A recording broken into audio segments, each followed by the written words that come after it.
你来了葡萄牙之后，对葡萄牙的感觉是怎么样呢？个人来说，我非常喜欢葡萄牙，因为这半年工作比较忙，我还没有去过太多地方，大部分时间我都居住跟工作在里斯本。但是我有去过周边的辛特拉和喀什喀什，对这两个地方。里斯本就是一个典型的国际大都市的感觉，非常方便。辛特拉就是它有山，很漂亮的山，对，然后有皇宫那种。对，天气稍稍比里斯本要冷一点，但是也非常舒适。喀什喀什呢，就是典型的海滨城市，所以我会觉得他们距离里斯本都不是很远，但是这三个地方我都非常喜欢。知道你是用那个D7的来申请这个移民过来，然后可不可以分享一下你整个的D7的流程，然后准备的时间？然后因为我们也帮你做这个D7，也是很快就拿到那个签证了，是吗？可以分享一下。对的，对的。我自己感觉就是整个D7签证的这个申请，就是我在金普咨询这个公司的整个申请过程非常顺利，因为我其实是在2024年5月初离开马耳他，其实我是回国探亲，回去看望父母。在这个过程中，其实从5月初我开始思索考虑是重回马耳他，还是寻找一个欧洲国家，就是相对来说签证时间给的比较长、比较稳定，能够移民的一个地方。5月初开始考虑这件事情，5月底就做了决定。一个月，好快。对，一个月我是从考虑、筛选，开始搜索，比较，然后到5月底就确定了，和哪一家咨询公司联系，然后开始我的整个D7签证的这个申请。对对对，我知道，好像5月底的时候我们就连接上了。对，当初其实在这个期间，这一个月期间，我有一个德国朋友是德国人，他也有给我很多的这个建议，就是包括葡萄牙的各个城市的对比跟建议，包括咨询公司的这个建议，他有帮我去浏览，因为当时我在国内，他在欧洲，然后我们做了一些对比比较之后，我决定就是当时联系你们。好的，然后可不可以谈谈整个过程？就譬如说，我们好像是6月初开始的那个时候，然后就已经很6月1快，号，对，很快的就，已经跟你就跟律师一边就准备你的个人文件，是吗？我当时其实比较打动我的是，就是金普咨询公司的网站，因为当我登录这个网站的时候，我所想要了解到的各种就是问题，这个网站上都有一一列下来，就是他把客户移民所担忧的一些问题和不太理解的一些点，然后都有列出来，所以当时整个网站做的非常清晰，谢谢你。对，就是底层逻辑也非常好。这个时候我就会觉得，哎，这个网站为客户做了很多，然后做的非常的仔细，和慎重，所以我决定试着跟你们联系。然后呢，当时就是联系了你本人哈，对对，就是我们之间做了一个仔细的电话沟通、邮件沟通之后，后续我们又开了一个一个视频会议，这个会议进展的很顺利，随后就是苏泽南有把这个律师团队跟就是帮我申请就是 NIF 税号，葡萄牙税号的这个团队介绍给我，然后我们就整个开始了申请，就是当时一边申请税号，一边跟律师当时有视频会议讨论我要准备的所有的这些材料，对，很顺利，基本上1个月，整个6月份我就把所有的材料都准都已备齐经准备，全了，对你准备很快齐全了。当时律师也考虑得很慎重，有帮我约，这个7月份在大使馆的这个第7签证的一个面试。其实如果还能再快，但是当时律师考虑比较慎重，约到了7月中旬。对对对，那7月中旬我们就完成了这个在国内这个大使馆的这个面签。面签，对，然后到8月底就拿到了，正式收到了我的护照跟签证。对，然后你9月份，然后9月中旬我就登陆里斯本了。好快，真的好快，非常顺利，非常顺利。对，然后在这里你又之后现在打了指纹，对，然后就等那发卡了。对，因为第7签证我到了里斯本之后，葡萄牙大使馆第7签证通常会给4个月的这个时间，就是请我们来到里斯本，来到葡萄牙，然后但是他会给一个就是打指模的这个时间。对对对。我们当时约到了1月份，但是因为当时一个系统问题，然后推后了几天，到2月初。基本上就完成了这个过程。是的，现在我在等我的这个居民卡，对，拿了卡就可以，譬如说再拿健康号码呀，那些，对，就会比较方便啊。对，拿到了这个居民卡的话，我就可以第一就是换我的欧盟驾照，对，换我的欧盟驾照。第二个我就可以申请NISH。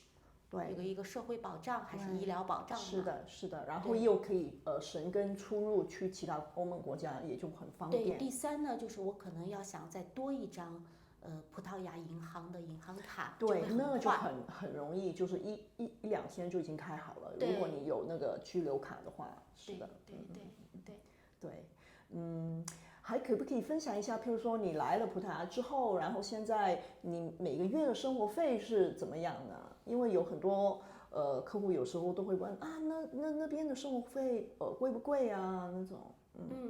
其实我个人觉得就是在欧洲生活哈，就是生活费的多少，取决于就是每个人的这个家庭环境，还有就是你的个人需求，是你自己在这住还是一家人在这住，就是它的价格是有一个区间不同的，但是我可以分享一个我知道的经验跟例子，因为我在这边毕竟就是苏德纳和律师有帮助过我找过房子，我自己也有在各个大网站上找过房子，还有现在我租住的这个房子，我大概知道一些价格，看过一些房子，我觉得这边里斯本，首先哈，我自己个人感觉里斯本市区的这个房子，无论是租房还是住房，我觉得是比较紧张的。对，尤其是的，如果要想找到一个很合适的房间或者一个房子，我觉得是要费一番周折跟时间的，它并不是很容易就能够找到。对，然后价位呢，我觉得如果是一些就是一个房间。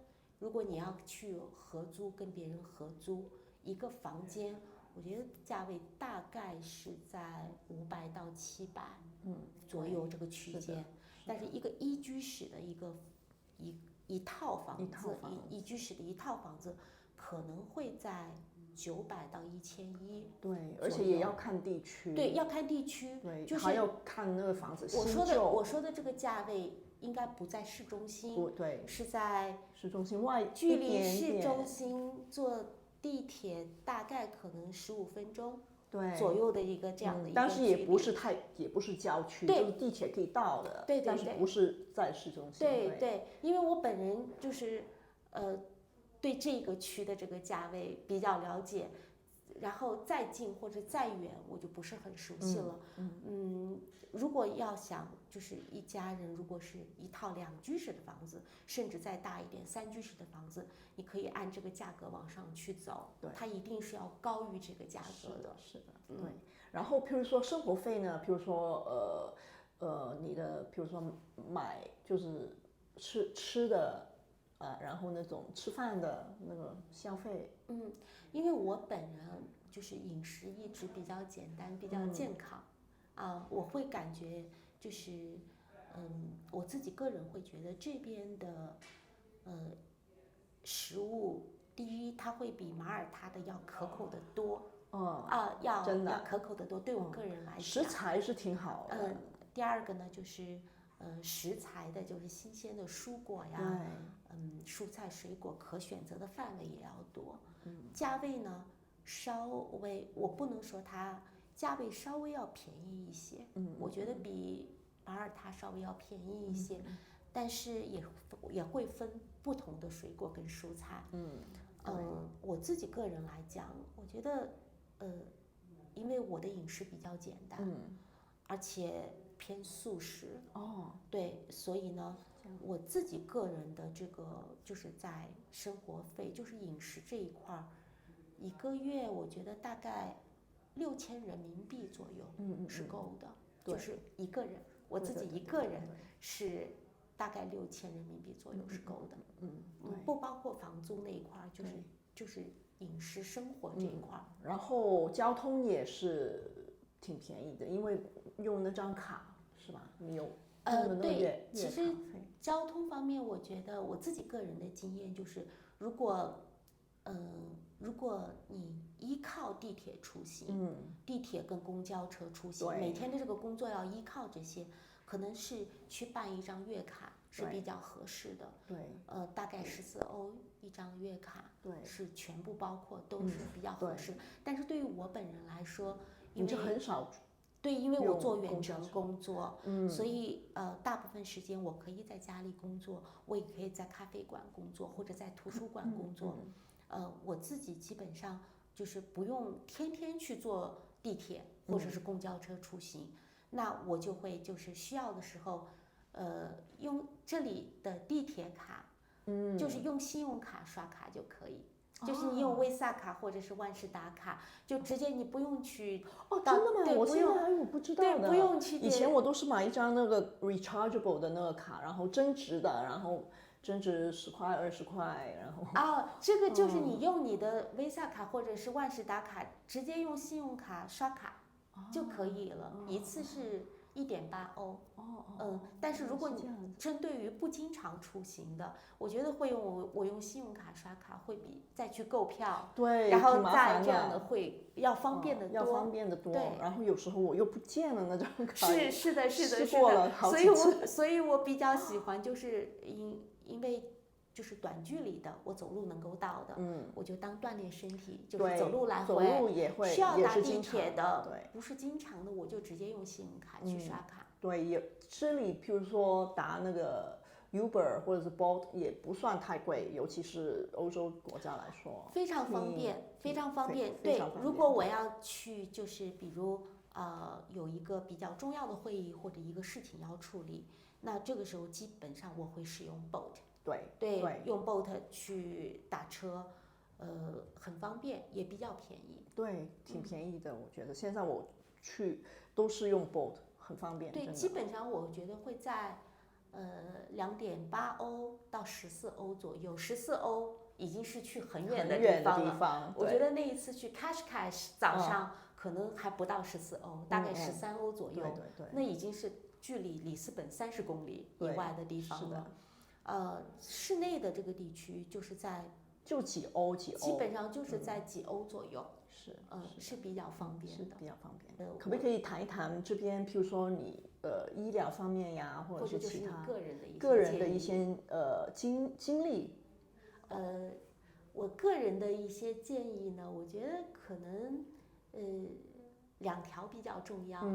我自己是觉得第一个就是葡萄牙的公立医院。是全部免费的，免费医疗的。但是它有一个问题，如果你是上班族，你可能没有那么多的时间去预约跟排队。它的这个需要预约跟排队的时间较长。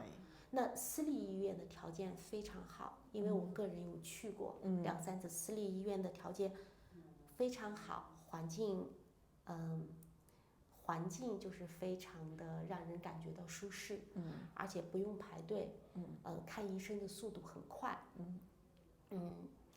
但是呢，就是它的费用较高，所以呢，如果你来葡萄牙移民葡萄牙，打算在这里长期居住的话，就是如果在所有还没有拿到居民卡或者一切在没有稳定之前，最好你要为自己配备一份比较好的医疗保险。对，其实申请的话也是需要医疗保险是需要的，是其中一个准备的6个月的那个。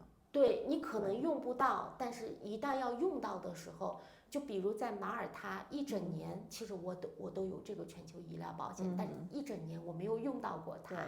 但是在这边呢，就是我有用到，我才发现，很方便，就是尤其你去私立医院的话，帮你节省很多的时间，而且它可以全额的给你报销。但是如果就是等你稳定了，你有那个内饰的这个卡了，可能就是你可以有另外一种这个方案。对，到时候可以挑，或者有些时候你买当地的保险就不需要全球的。对，就是葡萄牙的医疗保险。对的，但是最开始的时候，你要有一份欧盟的或者全球的这个医疗保险，帮助你在你生病或者需要看医生的时候有一个保障，否则私立医院的费用确实比较贵。是的。那你觉得这里的生活跟比如说北京或者马耳他相比有什么最大的分别吗？有区别的，区别还是比较大的。北京我主要就是说马耳他跟里斯本吧，就马耳他跟葡萄牙，因为都是欧洲国家嘛。第一个呢，我会觉得面积上不同，因为马耳他它比较小，它是地中海的心脏，是一个小岛嘛，所以它相应来说比较小，没有地铁，主要依赖公交系统跟船。但是里斯本它是一个很典型的国际大都市，就是在这里有就是条件非常便捷的地铁，然后呢也有很方便的公交车系统。当然船我还没有搭乘过，下次可以去那个对面河对面的，可以坐船过去。它就是跟我们世界上任何一个国际大都市一样，就是我觉得这个是跟马耳他的一个区别。第二个区别呢就是气候上，气候上就是我觉得马耳他它是一个岛，然后四面全是海，所以它的风很大，虽然它也很暖和，但是它的风很大，它的早晚会比较冷，对我来说，中午会很热，但是早晚比较冷。但是里斯本的这个天气呢更稳定，就是它有风，但大部分时间是微风，它没有很大的风，而且早晚并不是很冷，温差相应来说要小一些，中午有太阳的时候也很暖。对，好的。第三个就是语言，马耳他的这个是主要说英语跟马耳他语，对。但是在里斯本，大部分人本地人说葡萄牙语，但是很多人的英语都非常好，所以如果你用英语工作跟生活的话，在这里，问题不大，应该没有问题。对，我觉得问题不大。对，因为大部分人的英语会比我们的葡语好很多。还有就是里斯本的本地人非常的 inclusive， 就是包容性很强。我觉得他们非常友好，非常有礼貌，在这里生活很安全。对我个人来说，我会觉得很安全。对，是真的很安全。就是如果你说欧洲国家，尤其是西欧或者南欧，这葡萄牙应该是其中最安全的国家。对，这里的你一个人出行都没有问题。我一直都没有问题。我觉得这里的无论是当地人还是就是移民，其实整个受了这个整体环境的影响，社会环境的影响，你会在这里感觉每个人都很友好，安全感很强。好的好的，谢谢。有什么你是有特别的想分享给大家的你的一些个人的那个 tips 呢？有的。我很喜欢这里的超市，就是其实这里的每家超市都很好，尤其是 Pingo Doors、Complement 还有 Ocean 这3家超市。比较大的这个超市一般在中午跟晚上，它会提供午餐跟晚餐。其实早餐的咖啡也是有的。但是如果新来里斯本或者葡萄牙的人群，就是你要注意，就是是否就是对海鲜过敏，因为葡萄牙很多的这个午餐跟晚餐里面，它有的食物里它会有一些贝壳类或者是鱿鱼类或者是一些鳕鱼类的这个食物。如果你刚到葡萄牙，如果你很喜欢吃海鲜的话，那很棒。第二个点就是葡萄牙的冬季，雨水较多，对，所以呢室内比较潮湿。即使我个人其实我感觉不冷，我也感觉没有太大的问题，但是时间长了还是会觉得很潮，所以要注意，就是要保持通风，然后呢去外面晒太阳，还有要定期及时清洗你的床单、被褥和衣物，保持它们干燥。对，因为我们冬天是潮湿就湿冷的那种，然后比如说衣服啊，或者是室内啊，可能会有一些会发毛的那种。发霉的会容易这样子，窗边呢也会容易发霉，有时候。对，所以这个就需要注意。然后里斯本还可以，如果再往海边的话，就更潮。但是我自己个人觉得，就是比如对食物、对海鲜或者是对潮湿的环境比较敏感，这是我个人的问题。它不是每个人都有，就是当你的免疫力比较强的时候，其实没有太大问题。但是免疫力比较弱的时候，可能你在潮湿的环境里待久了，会容易出现一些小问题。对，你9月来，然后现在是3月份，里斯本最好的季节你还没度过，就是其实5月开始，然后6月是最好的，那个天气所有东西都好。然后我们6月这边会有一个Saint Popular 的那个节日，是整个6月，就是差不多每天他都开 party 的在外面。然后我们说那个是Sardine 的 Festival， 那个时候因为那个沙丁鱼是最肥美的时候，对，到处满街都是，那个时候我们可以去。哇，我很期待，真的是很期待。除了我好像不能吃那个沙丁鱼。那你可以吃其他的。对的，我很期待。然后7月份气候也很好，8月份气候都不错，除了有时候会有那个热浪，其他的都非常好。即使这个漫长的雨季，我也很喜欢，因为我最早一直生活在北京。北京的气候整体是比较干燥的，然后多风，干燥，所以我很喜欢就是这种细雨绵绵，然后微风习习的感觉，非常喜欢。只是长久的待在这个环境里，要注意通风，注意尽量让你的周边环境保持稍微干燥一些，不要一直这样的潮湿就好，我觉得。对，好的，谢谢 Angela 今天跟我们分享了那么多你这边来到葡萄牙、搬来葡萄牙的经历，然后个人的一些个人的分享。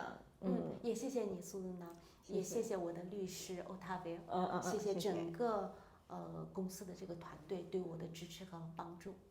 谢谢你。好的，我们有6月份的时候，我们再去那个 festival。好的，我很期待。好，再见。再见。